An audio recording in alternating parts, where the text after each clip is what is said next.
Wieder einmal heiße ich alle Car-System- und Open-Car-Freunde und natürlich auch die, die es erst noch werden möchten, ganz herzlich willkommen hier bei Kuvenau. Nachdem ich euch ja im letzten Video gezeigt habe, wie ich hier die Zugmaschine von dem Gigaliner umgebaut habe, werde ich euch heute zeigen, wie ich den Anhänger hier aufs Open Car umgebaut habe. Dabei werde ich jetzt auch wieder weniger auf die Basics eingehen, heißt also, wie löte ich Drähte an eine LED, wie klebe ich eine LED fest, etc. pp. Das alles werde ich euch hier nicht detailliert zeigen heute in dem Video. Darüber habe ich jetzt schon genug andere Videos gemacht und die könnt ihr euch dann angucken, da seht ihr dann, wie das im Detail funktioniert. Heute geht es wirklich mehr darum, was ist so spezifisch an so einem Anhängerdecoder, ja, was muss ich da beachten? Und ich gebe euch auch noch ein paar Tipps, wenn ihr so einen Sattelauflieger umbaut, ja, was ihr dabei beachten sollt. Da gebe ich euch auch noch ein paar Tipps.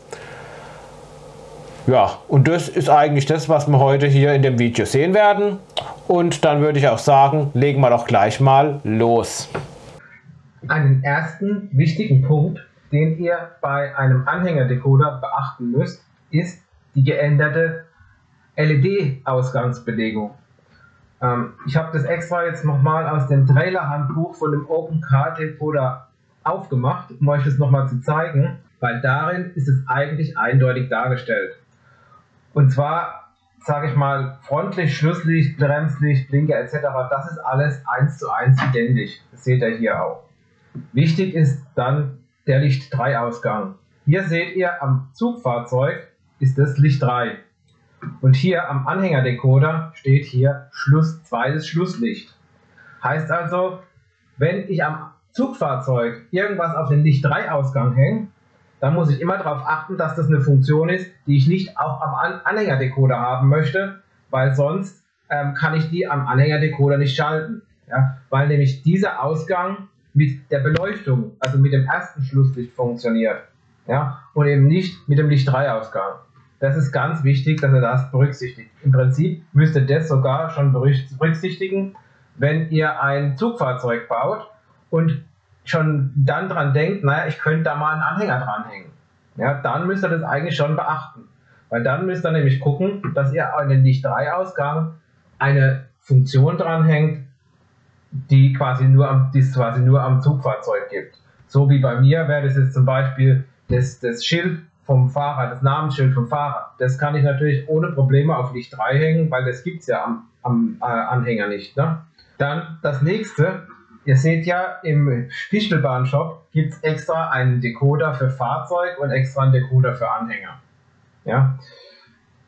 Da mag man jetzt meinen, oh, ich muss da aufpassen, weil da gibt es unterschiedliche Hardware. Dem ist aber nicht so. Sowohl der Decoder für das Fahrzeug als auch der Decoder für den Anhänger sind hardwaretechnisch 1:1 identisch. Das heißt auch, ihr könnt ohne weiteres über ein Software-Update, das ich euch in einem anderen Video dann nochmal separat zeige, könnt ihr ohne weiteres auf einen Fahrzeugdecoder eine Anhängersoftware drauf spielen und habt dann quasi einen Anhängerdecoder. Umgekehrt könnt ihr das Ganze genauso machen. Also ihr müsst euch nicht zwingend jetzt Anhängerdecoder hinlegen. Ihr könnt die nach wie vor ohne Probleme einfach softwaretechnisch umprogrammieren. Ich denke mal, jeder, der mit dem Open Car System irgendwie zu tun hat, wird sich früher oder später ein Update-Kabel zulegen, weil ohne das kommt er eh nicht aus. Das ist jetzt die Leiterplatte für den Auflieger.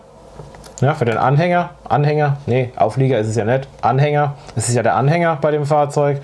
Also das ist jetzt die Leiterplatte für den Anhänger und ja, die kommt jetzt irgendwie hier halt so rein. Ne?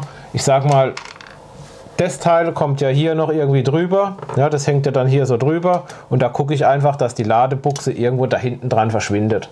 Ne? Das ist alles. Also ich baue die irgendwie jetzt hier dann so ein. Doch bevor ich das mache, werde ich jetzt erstmal gucken, dass ich hier an dem Teil die ganze Beleuchtung dran kriege. Ja, da muss ja auch dieser Rücklichtträger hier irgendwie dran. Muss ich noch gucken und noch ein paar andere Sachen, zeige ich euch dann gleich.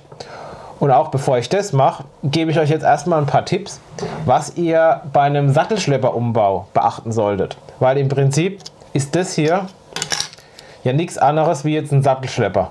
Ja, also das Teil ist eigentlich nur ein Sattelschlepper. Ja, theoretisch könnte ich das jetzt an irgendeinen Sattelschlepper andocken und nur durch dieses Teil wird es halt dann zum Anhänger. Ja, aber die Verbindung hier, die ist 1:1 identisch mit einem Sattelschlepper. Und deshalb möchte ich euch da jetzt erst noch mal ein paar Tipps geben.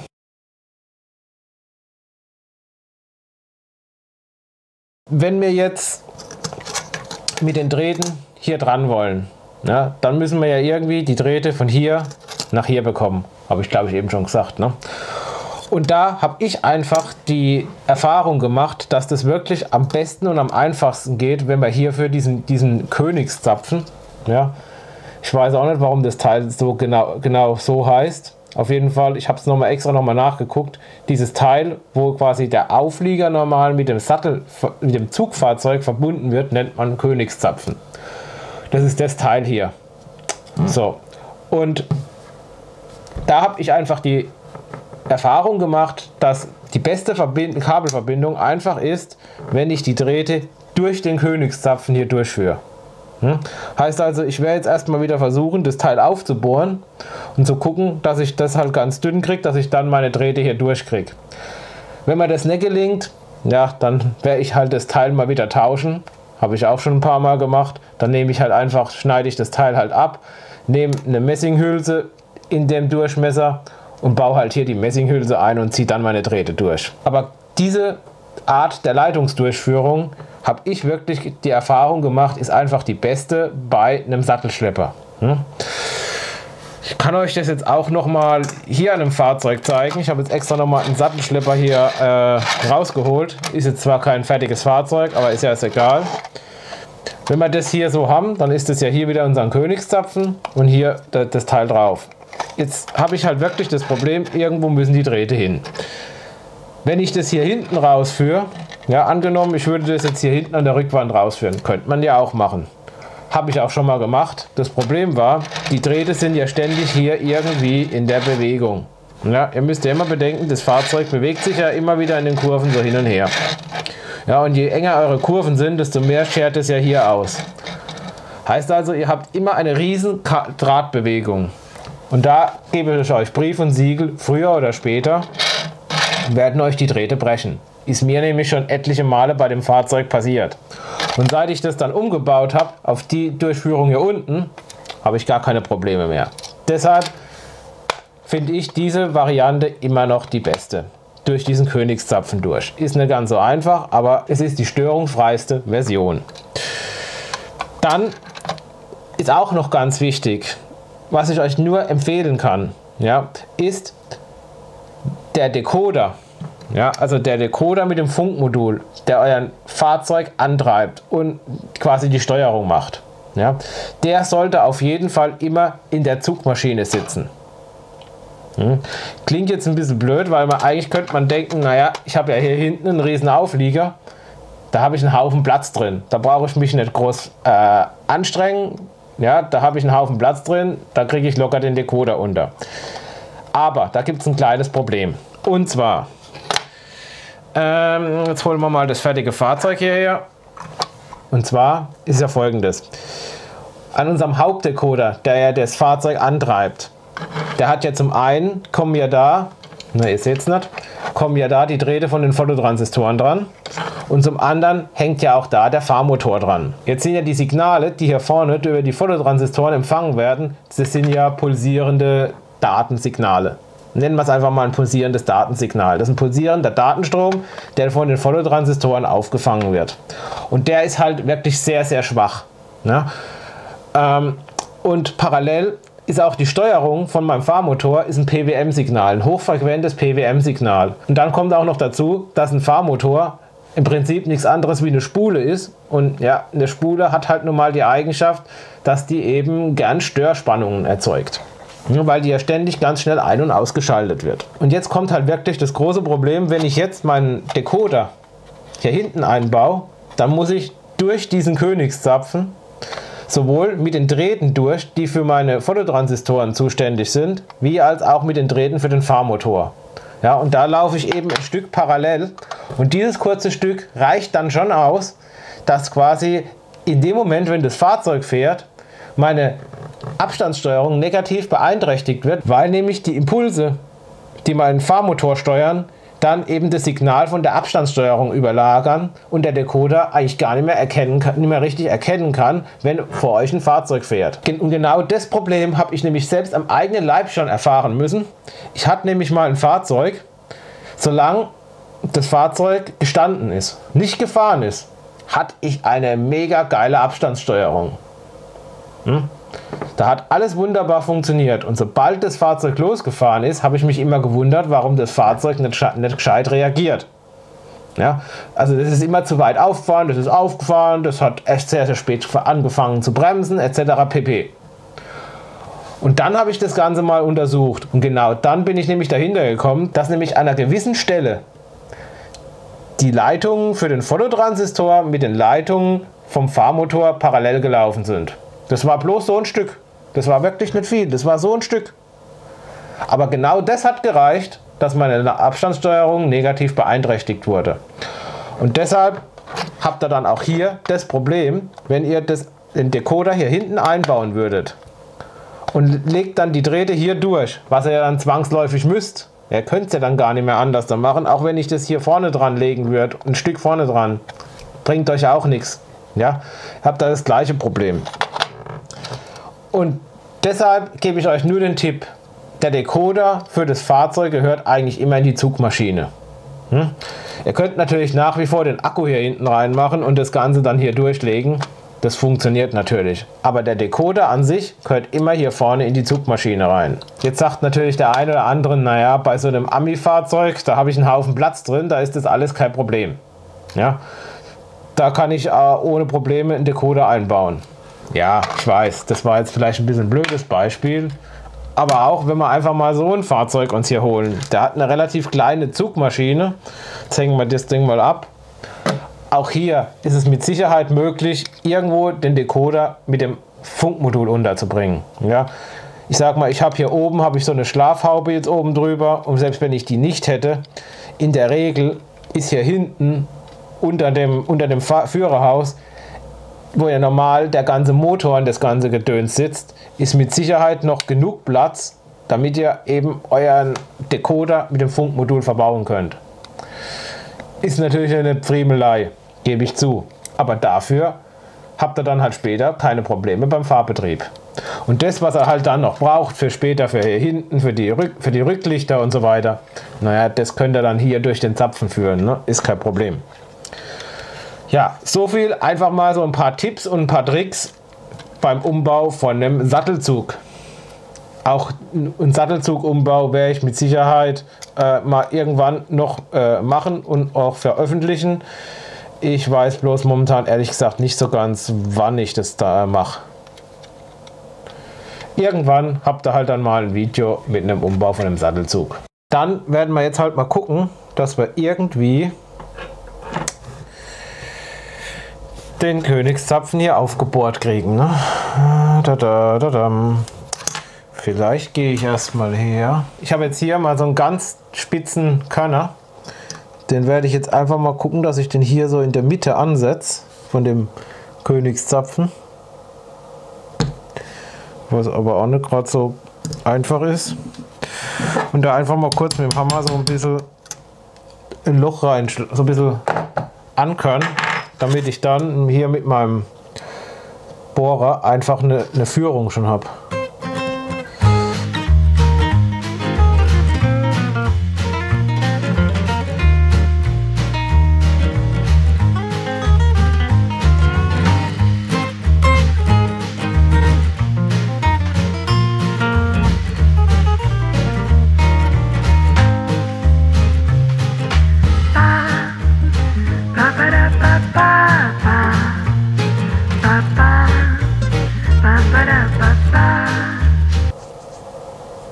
Ne, 2 mm, da wird es schon zu dünn. Okay, schauen wir mal, ob es noch funktioniert. Ja, geht noch. So, also das Loch ist jetzt 1,8 mm. 2 mm wäre jetzt schon zu groß geworden. Aber ich denke mal, für mein Vorhaben reicht das Dicke. Jetzt muss natürlich auch hier unten noch ein Loch rein, weil sonst bringt mir das gar nichts. Ne? Da nehme ich jetzt so einen kleinen Schrauber und bohre das einfach hier unten mal rein.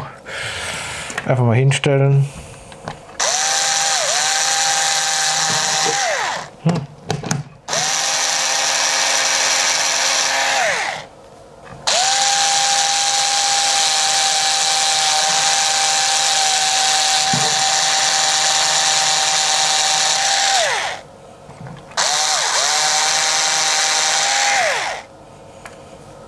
Ja, da habe ich jetzt mal so 2,5 reingebohrt. Das sieht gar nicht mal so schlecht aus. Jetzt, wie mache ich das hier?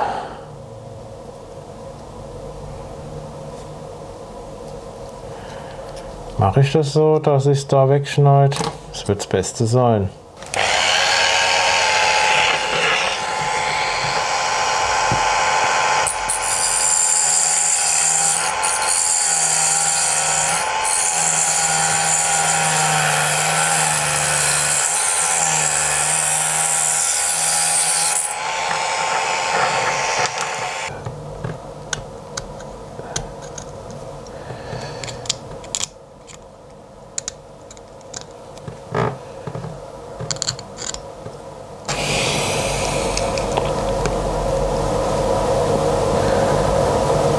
Das ist jetzt der Rücklichtträger wieder. Was mir jetzt gerade aufgefallen ist, ich habe auch hier bei dem die IR-Dioden verbaut. Ne? Die hätte ich da gar nicht, die brauche ich an dem gar nicht, weil ich brauche ja hier zwischendrin eigentlich kein IR-Signal aussenden. Das reicht ja, wenn das dann da hinten wieder rausgesendet wird. Ne? Ja, war jetzt ein bisschen blöd, aber naja, jetzt sind sie halt verbaut, jetzt bleiben sie auch drauf. Ne? Ich habe sie halt bloß nicht angeschlossen. Und jetzt muss das ganze Teil halt hier unten wieder dran. Ne? Alles weniger spektakulär. So, dann brauchen wir wieder ein bisschen Sekundenkleber.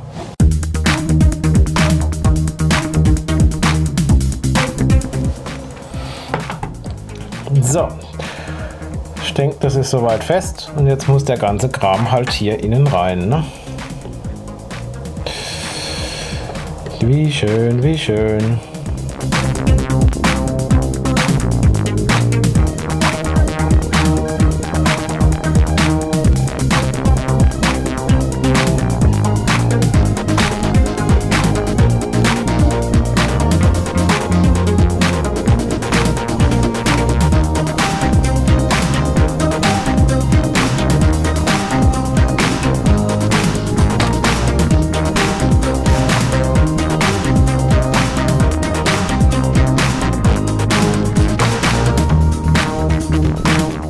So sieht das Ganze dann aus. Ist jetzt, glaube ich, weniger spektakulär. Ne? Später werde ich das da unten noch ein bisschen festkleben, aber erst wenn das Ding soweit funktioniert. Ich muss sagen, durch so einen Zapfen geht dann doch schon ganz schön viel durch, finde ich. Was brauchen wir jetzt noch? Das eine, weil das erste ist, wir müssen jetzt hier an dem Teil nochmal einen Fototransistor anbringen, weil hier hinten senden wir ja die Signale aus. Und irgendwie muss ja der Decoder auch wissen, wann muss ich den Blinker einschalten, wann muss ich den Blinker ausschalten, wann muss das Licht an. Und genauso gut müssen ja auch die Informationen für die Abstandssteuerung und so weiter, die müssen ja hier hinten auch wieder ausgesendet werden. Das geht bei dem Teil jetzt ganz einfach. Ich habe hier keine Kabelverbindung. Ja? Also theoretisch kann ich den Anhänger jetzt, oder kann ich das Fahrzeug mit und ohne Anhänger betreiben. Ja, das würde dann funktionieren. Ich habe da keine starre Drahtverbindung. Ich kann das Ding trennen und kann das zusammen machen. Das Ganze funktioniert nämlich wieder, indem wir einfach hier jetzt nochmal einen kleinen Fototransistor hinsetzen. Da brauchen wir keine zwei, da reicht dann einer. Ja, den setzen wir einfach hier unten. Der wird jetzt hier unten so drauf kommen. Das ist eigentlich alles, was als nächstes da drauf muss. Und so sieht das Ganze jetzt aus. Hier seht ihr jetzt, er hat noch den Transistor. Der guckt jetzt gerade quasi hier nach vorne.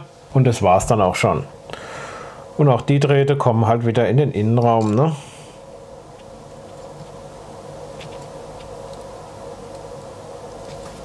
Jetzt ihr seht auch wieder, auch der Transistor ist in die Drähte wieder verdrillt miteinander. Jetzt sind wir eigentlich mit dem Teil hier soweit fertig. Ja, ihr hört schon, bei mir heißt es wieder eigentlich. Ja, für mich fehlt an dem Teil nämlich jetzt noch was. Und zwar, jetzt holen wir mal kurz das Zugfahrzeug hier mit rein und dann werdet ihr gleich sehen, worauf ich raus will. Wie ja viele von euch schon wissen, lade ich meine Fahrzeuge hier vorne über die Außenspiegel. Das funktioniert hier jetzt bei dem Zugfahrzeug richtig gut, weil die Außenspiegel, die sind hier mit dem Akku verbunden. Also Fahrzeug, die Ladestation, Akku wird geladen. So, jetzt habe ich aber hier noch einen Anhänger. Na, jetzt habe ich hier hinten den Anhänger hinten dran und der bekommt ja auch einen Akku, weil sonst würde das Ding ja hier hinten nicht funktionieren. Ne? Also der kriegt auch nochmal so einen Akku rein. Und jetzt habe ich ja ein Problem, weil das Fahrzeug kann ich laden, der Akku ist ja aber auch leer hier hinten drin. Ne? Und irgendwie muss ich ja den Akku auch voll kriegen, wenn ich nicht hergehen will, das Teil von der Anlage nehmen oder separat irgendwo an ein Ladegerät anschließen will. Ich will ja das Fahrzeug in die Ladestation reinstellen und dann soll alles geladen werden. Heißt also, ich brauche jetzt irgendwie noch eine elektrische Verbindung zum Laden Richtung Zugfahrzeug. Und deshalb kriegen meine ganzen Fahrzeuge hier hinten eine kleine Steckverbindung. Das ist eine dreipolige Steckverbindung. In der Mitte ist der Plus, links und rechts ist Minus. Mehr ist es nicht. Und da liegt im Prinzip einfach, das ist dann im Prinzip die Verbindung von hier nach hier vorne wieder. Ja? Und deshalb muss jetzt bei mir hier auch auf der Deichsel noch wieder ein Stecker dran, damit ich dann später das Teil da reinstecken kann. Eben am Anfang, als ich euch schon ein bisschen was über den Sattelschlepper erzählt habe, habe ich euch ja schon gesagt, naja, wenn ich jetzt einen Draht nehme und der dann ständig hier so hin und her wandert, ja, wenn der ständig so hin und her wandert, das ist eine Frage der Zeit, bis der irgendwo abbricht. Beziehungsweise in der Regel bricht er dann da hinten an der Steckverbindung ab. Heißt also, ich brauche da irgendwie ein bisschen mehr Ausgleich. Und da mache ich mir einfach einen Trick zunutze. Oftmals ist es ja so, oder eigentlich immer, sind ja auch in der Realität die Anhänger mit dem Zugfahrzeug verbunden. Ja, allein schon wegen Druckluft. Ja, Druckluft ist es hauptsächlich, glaube ich, für die Druckluftbremse und so weiter. Und da haben die ja quasi so Schläuche und die sind so gedreht. Ja, so dehnbare Schläuche halt, ne? Und genau die tue ich jetzt einfach mit meinen Drähten imitieren und nehme hier so einen 1 mm starken Messingdraht und nehme dann so ein Stück, schauen wir mal, ja, so ungefähr so 8 cm Lackdraht und den wickeln wir jetzt einfach mal da ganz oft rum. Das ist übrigens 0,2 mm starker Kupferlackdraht. So, jetzt wickeln wir das schön hier auf erstmal. So, noch ein Stück. So. Und jetzt schieben wir das zusammen ein bisschen. Und dann ziehen wir es wieder auseinander. So. Und jetzt kann ich quasi hier so eine schöne Schleife hängen. Jetzt kann ich das so in so einen Bogen biegen. Man sieht es jetzt hier. So. Und das Teil kann jetzt halt viel besser mitgehen mit der Fahrzeugbewegung. Und das Ganze kommt jetzt hier unten. Klebe ich das jetzt von hier unten so an meine seitlichen Dinger dran. Jetzt habe ich es immer auf beide Seiten dran und jetzt legen wir das einfach hier hinten so, einfach so nach hinten hier unten. Das kann ich dann später auch noch ein bisschen anmalen, dann sieht man es nicht mehr. Wobei ich sage, naja, das sieht man eigentlich jetzt auch schon immer so richtig, wenn das so flach da unten entlang geht. Und dann kommen sie halt auch wieder hier nach innen. Ne? Also ihr seht, da kommen jetzt ganz schön viel Drähte zusammen, muss man schon sagen. Und jetzt muss halt da vorne einfach noch die Steckverbindung dran. Ne? Das werden wir jetzt als nächstes mal machen. Vielleicht für euch auch noch so ein Tipp. Ich tauche diese Drähte seit kurzem immer so in so ein bisschen Flussmittel hier ein, nochmal. Und muss sagen, da lassen die sich echt nochmal besser verzinnen. Den Link stelle ich euch auch mal wieder von dem Flussmittel in die Videobeschreibung.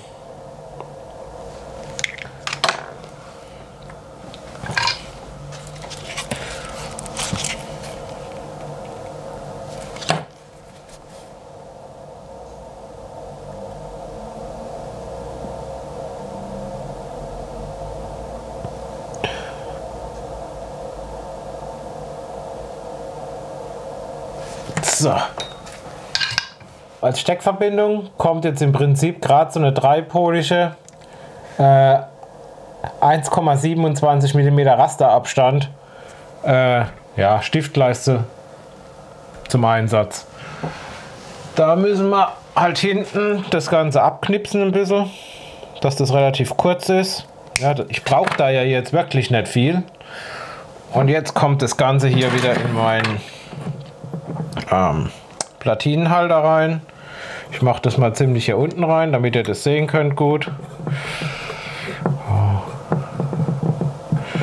Und jetzt berutzeln wir das Zeug halt einfach da dran. Ne?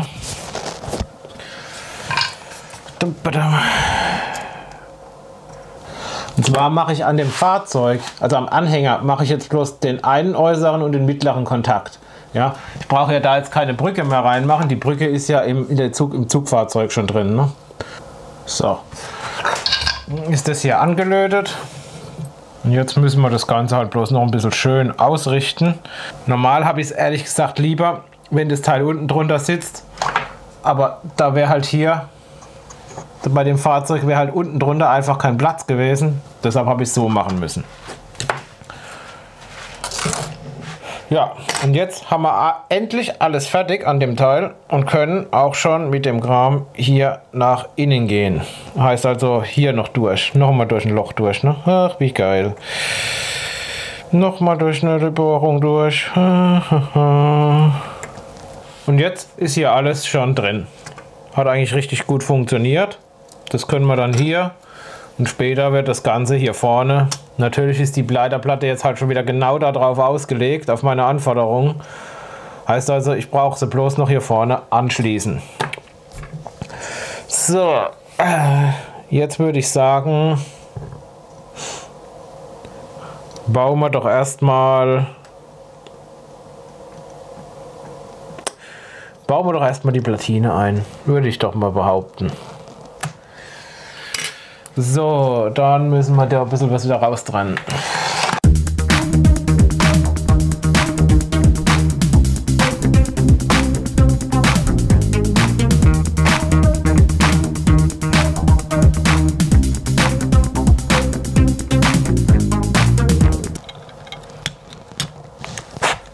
Wow. Hätte ich jetzt nicht gedacht, dass das so einfach geht hier. Was ich jetzt auf jeden Fall als allererstes mal mache, bevor ich den Decoder da einbaue, ist das Teil da wieder drauf. Damit ich nicht später dann wieder da sitze und sage, ja, da hast du wieder was vergessen. Weil das muss ja hier hin. So. Und damit man das nicht immer abgeht, wird es jetzt gleich richtig angeklebt. Hier sind jetzt wieder so ein paar soll man sagen, so ein paar Abstandsklötze. Die kleben wir da unten jetzt gleich wieder ein.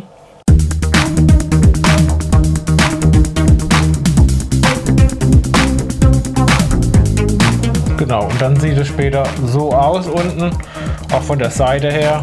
Warte mal, ich halte es mal so ins Bild. Von der Seite her unten, das sieht man nicht wirklich.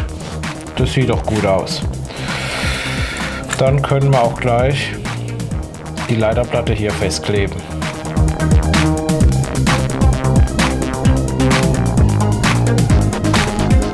So, seht ihr? Und so sieht das Ganze jetzt aus. Fehlt bloß noch hier hinten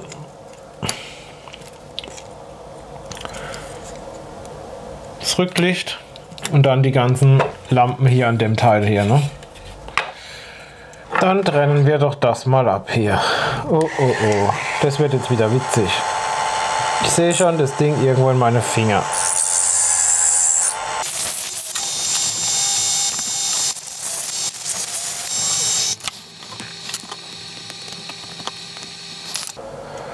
Ja, und ich denke mal, wenn wir das dann so irgendwie festkleben, sieht es gar nicht mal so verkehrt aus.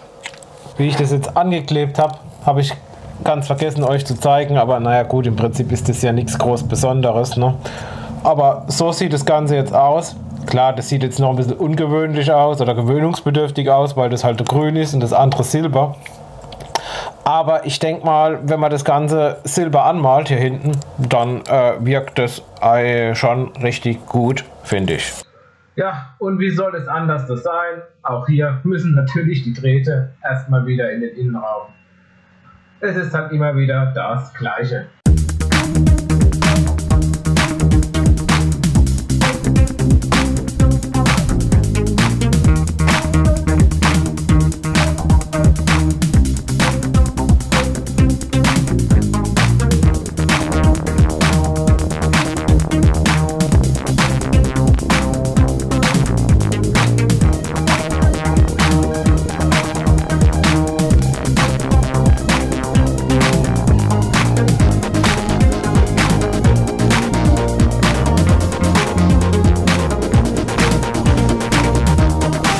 So sieht das Ganze jetzt wieder aus. Sieht eigentlich alles recht unspektakulär aus, muss ich sagen. Ne? Und jetzt müssen wir halt dann den ganzen Raum da wieder dran anschließen. Im Prinzip immer wieder das Gleiche. Ne? Oh ja, eine Sache fällt mir jetzt auch noch gerade ein, die ich euch vielleicht auch noch mal sagen sollte. Ihr seht ja, wenn die Drähte jetzt hier reinkommen und wenn ich das jetzt hier bewege, dann seht ihr ja auch, wie die Drähte sich hier immer ein bisschen mitdrehen. Ne? Deshalb dürft ihr nie die gleich hier oben so festmachen, weil dann habt ihr hier viel mehr Widerstand drin. Ja, ich gehe dann immer her, nehme irgendwas, was rund ist oder so. Ja, muss nicht unbedingt rund sein, aber zum Beispiel das hier und mache einfach nochmal hier so eine Biegung rein. Ja, damit die einfach hier nochmal so dran liegen. Und wenn man das jetzt rauszieht, dann seht ihr, dann hat das Teil hier viel mehr Möglichkeit, noch mitzugehen später. Ja? Dann haben wir hier einfach noch mal ein bisschen mehr Spiel drin, wo sich die Drähte mit drehen können und so. Und jetzt tun wir halt das als erstes mal hier auf dem Ding befestigen. Da gehe ich sogar her und nehme den Kleber direkt. Jetzt habe ich mal wieder vergessen, die Kamera einzuschalten. Aber gut, wahnsinnig spektakulär ist es jetzt auch wieder nicht gewesen. Ich habe jetzt einfach den Schalter hier reingeklebt. Ne? So, genau. Und jetzt kommen halt einfach die zwei Drähte hier, die ziemlich dick wieder sind und störrig. Die kommen jetzt halt einfach hier nach oben. Und ich hoffe, dass sie hier rauskommen direkt. Jawohl. So, und da oben schneiden wir sie mal hier ab.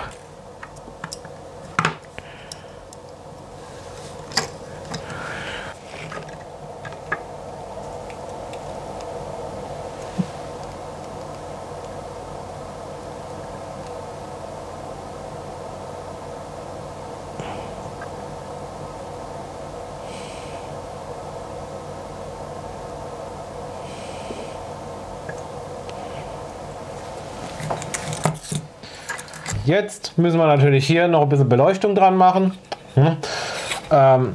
Auch hier kommen hier oben, mache ich wieder zwei Positionsleuchten hin, habe ich mir überlegt. Ja. Ich war noch am Überlegen, ob ich hier neben auch noch mal so rote LEDs machen soll. Momentan muss ich ehrlich sagen, finde ich es nicht so passend. Ich lasse jetzt erstmal weg. Schauen wir das mal an, wenn das Fahrzeug dann komplett fertig ist und anleuchtet. Vielleicht mache ich da doch noch was hin, weiß ich jetzt noch nicht. Was auf jeden Fall dran muss, sind hier unten die Seitenmarkierungsleuchten. Da muss ich jetzt mal gucken, wie viel ich da dran mache. Ich habe da ein paar Bilder gefunden, da waren da schon ordentlich viel dran. Ja, da muss ich jetzt einfach mal gucken, wie ich das mache. Und natürlich hier hinten oben wieder die Beleuchtung, ne? Wie wir sie hier schon haben. Auch die kommt hier hin. Ihr seht wieder richtig viel Arbeit. Ich mache das jetzt alles mal wieder, weil im Endeffekt ist es das Gleiche. Ich zeige euch einfach jetzt ein paar Bilder im Schnelldurchlauf.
sieht das Ganze jetzt aus. Na, warte mal, ich tue mal das noch weg, so ist besser.